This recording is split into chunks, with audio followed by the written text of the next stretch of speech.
बिस्मिल्लाहिर्रहमानिर्रहीम। अस्सलाम वालेकुम। प्रोग्राम मुकाबले में मेरे और आमिर मतीन साहब की तरफ से खुश आमदेद कहेंगे हम अपने तमाम देखने वालों को। नाज़रीन, पाकिस्तानी सियासत के बदलाव, मेल मुलाकातों के सिलसिले और बयानिए की जो जंग है, इसके ऊपर तो हम लाजमी तौर पर बात करेंगे, मगर पीका कानून जिसका तरमीमी मुसव्वदा इस वक्त पूरे पाकिस्तान में और ख़ास तौर पर सहाफ़ी बरादरी के अंदर ज़ेर बहस है, उसके ऊपर भी मुफस्सल गुफ्तगू होगी। पीका कानून के हवाले से बताया जा रहा है कि कहने को तो ये शायद कानून और जो कौमी सलामती है उसके तहफ़्फ़ुज़ के लिए तरतीब दिया जा रहा है, मगर एक आम राय ये भी मौजूद है कि पीका के इस कानून को सियासी इंतकाम के तौर पे इस्तेमाल किया जाएगा। अब हुकूमत इस तासुर को किस तरह से ज़ाइल कर पाएगी, इसके ऊपर बात होगी। जी आमिर साहब, ये जो इस वक्त सूरत हाल चल रही है, हम देख रहे हैं बयानिए भी हर तरफ से नए आ रहे हैं, नई नई फोर्सेस तश्कील दी जा रही हैं, एक दूसरे का कला कमा करने के लिए भी जो है वो काविशें हमें नजर आ रही हैं, मगर कहीं पर भी हमें इस्तेहकाम के लिए कोई पॉलिसी पाकिस्तान के अंदर नजर नहीं आ रही, ना किसी लीडर की सोच में, ना किसी सियासी जमात की पॉलिसी के अंदर। वो इस्तेहकाम का तो बिलावल साहब ने कह दिया ना कि बातचीत के नहीं तो फिर लाठी के ज़रिए सियासी इस्तेहकाम, तो लाठी से सियासी इस्तेहकाम लाने का इंतज़ाम उन्होंने कर लिया। रोज़ इस तरह की एक आधी खबर आ जाती है कि जिससे पता लगता है कि माशरे के अंदर पहले ही इतनी घुटन है, इतना रिप्रेशन है कि आवाज़ नहीं आ रही, सांस नहीं आ रही, और उसके बाद रोज़ एक नई खबर आ जाती है कि जिससे और कदगने और जबर जो है हमारे के ऊपर जो है वो डाल दिया जाता है। अभी ये मेरे सामने खबर पड़ी हुई है कि जी पंजाब में जो है राइट मैनेजमेंट पुलिस जो है पहले थी, अब उसको इन्फोर्स किया जा रहा है। 200 अफसरान पर मुश्तमिल होगी। इसके जी 15 मातहत यूनिट्स होंगे, वाटर कैनन यूनिट होगा, रबड़ बुलेट यूनिट होगा, स्टेन गन यूनिट होगा, फिर इसमें surveillance drones, electric shock shields, जदीद व्हीकल्स, पता नहीं क्या क्या उनको दिए जाएंगे। ये एक लगता है कि एक गस्टापो सिस्टम बनाया जा रहा है यहाँ पे। हमारे पास पहले ही निज़ाम एक पूरा आपने जकड़ा हुआ है, आपने अदालतों से लेके, आपने मीडिया से लेके, मुआशरे से लेके, पहले ही सारा ब्यूरोक्रेसी के ज़रिए और अदालतों के ज़रिए निज़ाम को जकड़ा हुआ है। मगर मज़ीद अभी जो मज़ीद पीका के खदोखाल आ रहे हैं, जो ये पीका के कानून के अंदर तरमीम की जा रही है और ये जो बनाई जा रही है, क्या इदारे का नाम है जी, डिजिटल राइट्स प्रोटेक्शन जो है अथॉरिटी, ये बनाई जा रही है और उसके जो खदोखाल आ रहे हैं वो इतने खौफनाक हैं कि 5 साल कैद और 10 लाख रुपए जुर्माना होगा, और उसकी बड़ी वेग सी डेफिनेशन है कि वो कौमी सलामती के मतलब कोई अज़मत इस्लाम या किसी इदारे के मतलब कोई बात करने पे, और कोई आप और मैं फॉर एग्ज़ाम्पल व्हाट्सएप में अगर मुझे कोई लगे कि ख़बर कोई ठीक नहीं, मैं आपसे पूछूं कि व्हाट्सएप में कि ये चेक करें ये क्या है, तो मुझे 5 साल की सजा हो सकती है। कुछ नहीं होगा, और आपको, मुझे, किसी को, इसके अंदर तमाम पाकिस्तान पूरा जिसका, और दूसरा पाकिस्तान के अंदर एक हिस्ट्री रही हुई है कि आप ये कानून जो बन जाते हैं ये मिसयूज होते हैं और ऑलरेडी मिसयूज होते हैं। ये पंजाब में अभी कल परसों की खबर आई हुई थी कि वो बता रहे हैं कि जी 10,000 लोग पिछले 3 महीने में उन्होंने गिरफ्तार किए हैं। पहले क्या कसर रह गई है कि ये नई राइट पुलिस, नई अथॉरिटीज़ रोज़ बना दी जाती हैं, और ये पहले भी ये कोशिश की गई थी, पीटीआई के दौर में की गई थी, और उस वक्त इस्लामाबाद हाई कोर्ट ने इसको स्ट्राइक डाउन कर दिया था, उठा के बाहर फेंका था। अब जो है उम्मीद अदालतों से बड़ी कम रह गई है, वो इसलिए कि अदालतें सुप्रीम कोर्ट पे भी देखें तो कॉन्स्टिट्यूशनल बेंच बन गए हैं और वो अपने ही फैसलों पे अमल दरामद नहीं कर पा रहे, जैसे कि मखसूस नशिस्तों का केस पे नहीं अमल दरामद हो रहा, फिर वो ये 26वीं आईनी तरमीम को टेकअप नहीं किया जा रहा। सुप्रीम कोर्ट छोड़े, हाई कोर्टों का भी यही हाल है कि वहाँ पे भी कॉन्स्टिट्यूशनल बेंच जिस तरह सिंध में बनाया गया है कि वो उल्टी गिनती शुरू हुई है कि वो 26 में 25 में हुए हैं। पहले 8 जो सीनियर मोस्ट जज हैं, चीफ जस्टिस समेत और प्यूनी जज समेत, उनको फारिग करके जूनियर 3 जजेस पे ज्यादातर वो मुश्तमिल है। तो जिस तरह का मातहत अदालतों का, सुप्रीम कोर्ट का हालात हैं, तो ये सुनवाई भी नहीं है। बुनियादी हकूक़ के हवाले से तमाम ये जो मामलात हैं, तो अवाम किधर जाएं, और रोज़ वो एक नई आइडिया लेके आ जाते हैं जिससे और कंट्रोल करना चाहते हैं। बिल्कुल सही है। अगर आप इजाजत दें आमिर साहब, ये सारी जो गुफ्तगू हो रही है इसमें अपने मेहमानों को भी हम शामिल करते हैं। इस वक्त सहाफ़ी हैं, तजियाकार हैं अतर काज़मी साहब, उन्होंने में ज्वाइन किया। काज़मी साहब, बेहद शुक्रिया आपके वक्त के लिए। और इसके अलावा स्टूडियोज में हमारे साथ नुमाइंदा 92 न्यूज़ है मौजूद रियाजुल हक, बहुत शुक्रिया रियाज आपके वक्त का। आमिर साहब, आपकी इजाजत से काज़मी साहब की तरफ जरा एक सवाल लेकर जाना चाह रही हूँ। आपने पुलिस फोर्स की बात की है, काज़मी साहब आपसे मेरा ये सवाल है कि ये जो इन्होंने मैनेजमेंट पुलिस मुतारिफ कराने का फैसला किया, 10,000 के लगभग ये लोग शामिल होंगे जो फसादात से निपटेंगे और एहतजाजों से निपटेंगे। अगर ये फोर्स ये काम करेगी तो जो हजारों लाखों की तादाद में पुलिस एहलकार भर्ती हैं वो क्या काम करेंगे? क्योंकि कमोबेश ये तो वही काम है जो पुलिस के लोग करते हैं। अगर ये फोर्स ये काम करेगी तो फिर पुलिस के जवान क्या करेंगे, ये मैं जानना चाह रही हूँ आपसे। देखिए, टू बी ऑनेस्ट, इस वक्त जो हुकूमत की सारी तवज्जो लगता है इस तरह है कि वो चाहते हैं कि हर मसले का हल हम इंतजामी तौर पे निकालें। अगर हमें 100 पुलिस वाले कम पड़ रहे हैं तो हम 200 पुलिस वाले डाल दें। लेकिन जो सियासी हुकूमतें होती हैं उनका रवैया थोड़ा सा डिफरेंट होना चाहिए। वो इन सारी चीज़ों को सियासी मैदान के अंदर भी हल कर सकते हैं। लेकिन आप ये 26 नवंबर का वाकया देख लें, उससे पहले एहतजाज देख लें, जितने भी वाकयात हैं आप उनका तसलसल देख लें, आपको लगता है इस तरह है कि हुकूमत कंप्लीटली इंतजामी तौर पे मामलात को आगे चलाना चाहती है, चाहे जोर से चलाए, जबरदस्ती से चलाए। इवन के बिलावल साहब का वो जो लाठी का भी जिक्र भी कर रहे थे आमिर मतीन साहब, इससे पहले उन्होंने 26वीं आईनी तरमीम के हवाले से ब्रूट फोर्स का भी जिक्र किया। जी, ब्रूट पॉलिटिकल फोर्स हम यूज करेंगे, तो ये बड़ी बदकिस्मती है। मैं एक छोटी सी बात करूंगा। देखें, जो पार्लियामेंट होती है उससे हम सब की उम्मीद होती है। जो फॉर्म 45 पे पार्लियामेंट आई हो ना, वो उसका किरदार वो होता है जो साउथ कोरिया की पार्लियामेंट ने अदा किया है। मार्शाल्लाह लगा ना, उन्होंने 24 घंटे के अंदर वो बैरिकेड तोड़ के पार्लियामेंट के अंदर आए और उन्होंने जो करारदाद पास की और उसका नतीजा हमने देखा कि मार्शाल्लाह उतर गया। तो पार्लियामेंट से तो हम ये एक्सपेक्ट करते हैं कि आपने हमारे राइट्स को प्रोटेक्ट करना है, जो भी पार्लियामेंट हो, चाहे सूबाई हो या कौमी हो। पर अनफॉर्चुनेटली इस वक्त हमें कोई गंगा उल्टी बहती हुई नजर आ रही है। ये आपने पार्लियामान का जिक्र किया, यहाँ भी रात के 12 बजे तक हमारी पार्लियामान भी उतनी ही चाकरदस्ती के साथ 26वीं आईनी तरमीम पे बैठी हुई थी। और वो पहले अटेम्प्ट में जिस तरह किया जा रहा था और बाद में भी जिस तरह हुआ, मगर सिर्फ ये था कि इसका मकासद उल्टे थे। वहाँ पे शख्सी आज़ादी, बुनियादी हकूक़ के लिए ये किया गया, यहाँ उसको सलब करने के लिए, अदालतों को जकड़ने के लिए। और वहाँ अभी आप काज़मी साहब ये फरमा रहे थे कि इनकी इंतज़ामी सोच है। प्रॉब्लम यहाँ ये है कि इंतज़ामी एक गंद पड़ जाता है, इससे क्योस क्रिएट हो जाता है जब आप पैरेलल अदारे खड़े करते हैं। ये राइट पुलिस पंजाब में जो करने जा रहे हैं, तो जो रेगुलर पुलिस है, ये पहले ही वहाँ पे बड़ी मसला आ रहा है। वो कह रहे हैं कि जनाब आप एक कह देंगे कि ये स्पेशल पुलिस है, पहले ही कोई इतनी फोर्सेज हैं, कोई लीड फोर्स, कोई डॉल्फिन फोर्स, पता नहीं कौन कौन सी फोर्सें हैं। और इस तरह ही यही फार्मूला जो किया गया अदालतों में, जो कॉन्स्टिट्यूशनल कोर्ट्स बना दिए गए हैं, यही फार्मूला, ये जो मैं पीका की बात कर रहा हूँ, डिजिटल अथॉरिटी, पहले एक साइबर अथॉरिटी बनाई हुई थी, अब ये बनाई जा रही है। मगर प्रॉब्लम ये हो जाता है कि पूरे मुल्क में जो सिक्योरिटी जिसके नाम पे ये किया जा रहा है, वो तो एक पूरा तूफान आया हुआ है। ऐसे सिक्योरिटी के इश्यूज तो कभी भी नहीं थे जैसे कि आज केपी में, बलूचिस्तान में, नॉर्दर्न एरियाज में नज़र आ रहे हैं। तो इनको ये समझ नहीं आती ये क्या कर रहे हैं काज़मी साहब।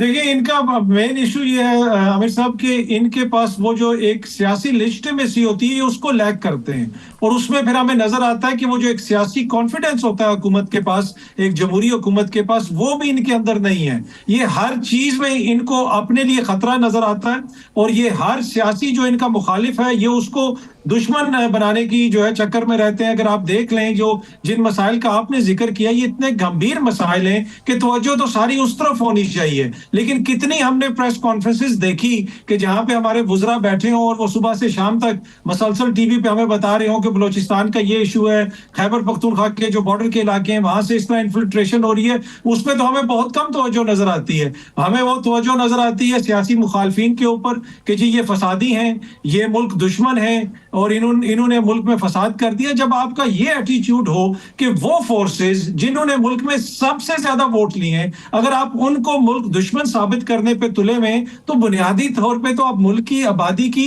अक्सरियत को मुल्क दुश्मन कह रहे हैं। तो ये जो इनका मसला वही है, lack of legitimacy, lack of popular support और लैक ऑफ पॉलिटिकल लेजिटिमेसी। जब तक एक मुंतखब हकीकी मानों में जमहूरी हुकूमत नहीं आएगी, ये मसाइल हमें इसी तरह नजर आते रहेंगे।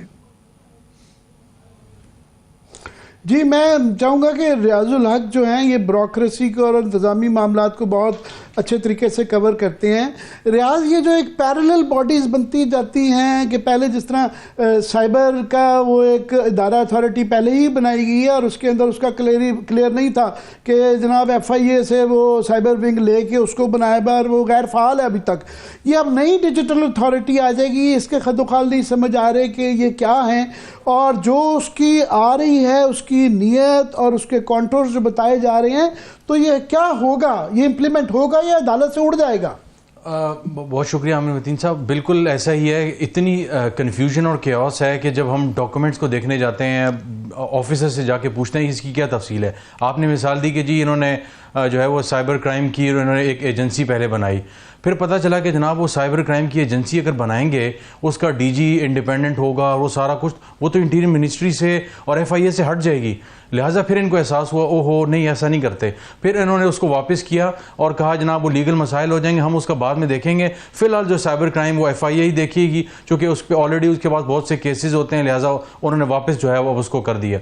अब ये जनाब ये साइबर की एक और जो है वो ये बॉडी बना रहे हैं और ये सारा सिलसिला पीका वगैरह की चीज़ें भी आ रही हैं। तो ये एक पैटर्न शो करती है कि कंफ्यूजिंग सिचुएशन है कि हर तरफ ये जरा हाथ पैर मार रहे हैं, जहाँ से जो कुछ हो सके वहाँ से कर लें। लेकिन ब्यूरोक्रेट से जाके अगर बात करें तो वो कहते हैं कि सुबह कुछ और ऑर्डर्स होते हैं, शाम को कुछ और होते हैं, और सामने वो कहते हैं कि यार प्राइम मिनिस्टर ऑफिस से पता नहीं चलता कि आज हम आपसे ये डिस्कस कर रहे हैं, हो सकता है कल परसों ये कुछ और हो, कैबिनेट मीटिंग में आने से पहले कुछ और हो। तो कहते हैं कि अनलेस कि कैबिनेट मीटिंग की समरी तैयार ना हो हम आपसे कोई चीज़ कमिट नहीं कर सकते, क्योंकि इतने, और ये वो कहते हैं कि इससे पहले इतने रिविजन नहीं हुए जितने आज तक होते रहे। तो एक पैरेलल किस्म, एक confusing situation prime minister office में भी है, ब्यूरोक्रेसी में भी है, और ऐसी बॉडीज बेतहाशा बॉडीज। इन्होंने यहाँ पे हाउसिंग फाउंडेशन को ख़त्म किया और उसके साथ उन्होंने PWD को ख़त्म किया, एक पैरेलल एक और बॉडी बना दी, और कह रहे हैं जनाब उसके मुलाजिमीन का रोला चल रहा है, कुछ अदालत में भी चले गए हैं और कुछ CDA के पास मामला चले गए हैं। एक अजीब सी कन्फ्यूजन है, जहाँ ये हाथ डालते हैं वो इनके गले पड़ती है। तो अब समझ नहीं आती कि ये वन ऑफ जो है ये डिसीजन है, ये पैटर्न कंफ्यूजिंग वो बता रहा है, या ये कुछ जानबूझ के ऐसा किया जा रहा है ताकि हम जो है वो जो है ना कुछ लुक बीची और डू नथिंग वाला सिलसिला। बजाय तो ये लग रहा है। काज़मी साहब, आप बरतानिया में भी रहे हैं और बाहर 9/11 के बाद अमेरिका में उन्होंने कहा हमारी 27 एजेंसियां बनी हुई हैं और ये उस कन्फ्यूजन की वजह से ये इतना बड़ा लैप्स हुआ। उन्होंने होमलैंड सिक्योरिटी बनाई जिसके अंदर सबको इकट्ठा कर दिया, और हमारे यहाँ जो है उल्टा किया जा रहा है। पहले ही बड़े इदारे हैं और कन्फ्यूजन है, हम भूल जाते हैं कि एक नेफ्टा भी है, वो नेफ्टा को बनाए हुए इतने साल हैं और वो भी गैर फ़ाल है, और भी कई इस तरह की पैरेलल एजेंसियाँ बनती रहती है। तो ये और सिक्योरिटी के मसाइल बढ़ते जा रहे हैं दिन ब दिन। तो ये कहीं पे कहीं, और एक तरफ साथ में फाइनेंशियल भी हमें बताया जाता है कि जी वो कॉस्ट कटिंग कर रहे हैं, और दूसरा पता चलता है जी एक और अथॉरिटी बन गई है। देखिए, असल में इशू ये है कि कोई विजन नहीं है कि हमने चीजों को डील किस तरह करना है।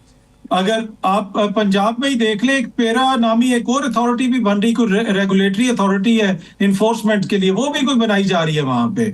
उसमें भी हर जिले की सतह के ऊपर अफसरान वगैरह होंगे और वो चीजों को देखेंगे, और उनके पास भी मैंने सुना है कि गिरफ्तार करने का इख्तियार भी होगा। तो ये सारी चीजें तो हो रही हैं, इतनी ज्यादा रेगुलेशन भी बनाई जा रही है, कानून भी बन रहे हैं, पुलिस भी जनाब नई, उसके अंदर भी नई नई शाखें सामने आ रही हैं। लेकिन क्या ग्राउंड पे सिचुएशन बेहतर हो रही है?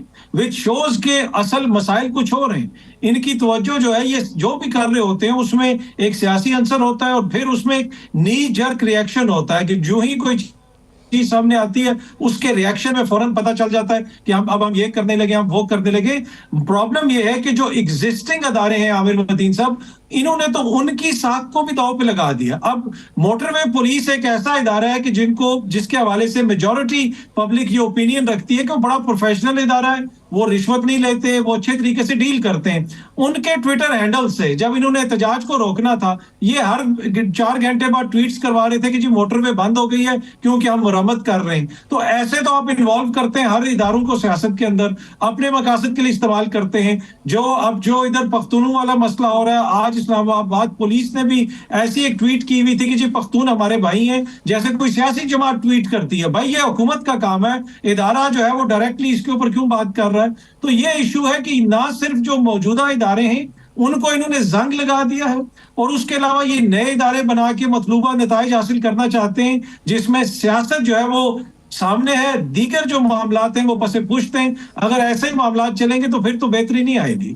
पर मैं अतर ये ओवरऑल, पहले हमने बात की कि पार्लियामेंट हमारी रेलिवेंट हो चुकी है, जुडिशरी हमारी सुप्रीम कोर्ट से लेके मातर अदालतें वो सब जकड़ी गई हैं, पैरेलल उनके अंदर ये अदालतें बना दी गई हुई हैं, मगर ब्यूरोक्रेसी का जो रोल है ये काफ़ी दाइयों से सिलसिला चल रहा है। मगर अब ये अभी तारिक खोसा साहब ने जिस तरह ये लिखा है हाल ही में कि शर्म आती है कि जिस तरीके से अफसरान से सीनियर हजरात जो है अपने जूनियर अफसरान से जिस तरह के सियासी एजेंडे पे काम ले रहे हैं, तो ये शर्मनाक हद तक ये मामला ख़राब हो चुका हुआ है। क्या कहेंगे?